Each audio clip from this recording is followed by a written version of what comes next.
जीवन में ऐसा नहीं होता कि आप जिस भीड़ में जो वस्तु तलाश रहे हो वो वस्तु उसी भीड़ में मिल जाए। नतीजा ये निकलता है कि भीड़ की एक एक इकाई को आजमाते हैं हम।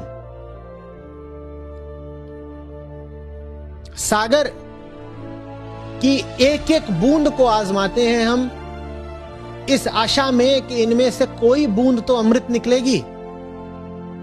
ये हम ख्याल ही नहीं करते कि एक ही सागर की बूंदें हैं। जो तत्व एक बूंद का है वही दूसरी बूंद का है। अगर एक बूंद ने हमारी प्यास नहीं बुझाई तो दूसरी बूंद भी नहीं बुझा पाएगी।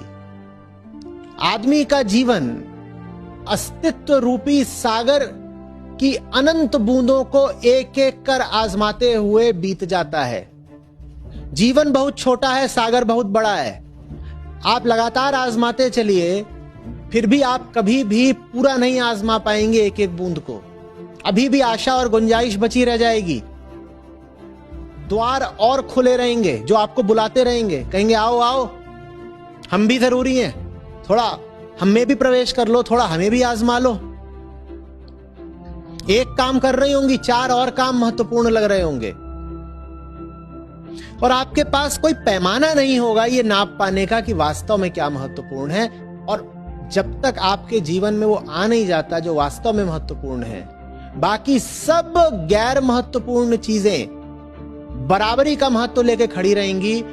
उनमें अंतर कर पाना, उनमें कोई वरीयता स्थापित कर पाना संभव ही नहीं होगा। एक केंद्रीय चीज तय कर लो, वो एक केंद्रीय चीज पूरे जीवन में अनुशासन और व्यवस्था और ऑर्डरलीनेस ला देगी। अगर आपके जीवन में सुव्यवस्था नहीं है, अगर आपके जीवन में द्वंद्व है और दुविधा है, समझ में ही नहीं आता कि ये करें कि वो क्या महत्वपूर्ण है क्या नहीं, तो इसका मतलब है कि जीवन में अभी वो केंद्रीय तत्व इज्जत नहीं पा रहा जिसका वो अधिकारी है। उस केंद्रीय तत्व को इज्जत दीजिए, फिर देखिए जीवन कितना सरल हो जाता है, सब सुलझ जाएगा। 50 काम अगर आप करती हैं तो उसमें से 40 तो दिख जाएंगे जो करने के ही नहीं है, हटाओ। और जो बाकी 10 बचेंगे उनको भी किस क्रम में करना है ये बात बिल्कुल अपने आप जाहिर हो जाएगी। पर पहले किसी एक चीज को महत्व तो देकर देखिए।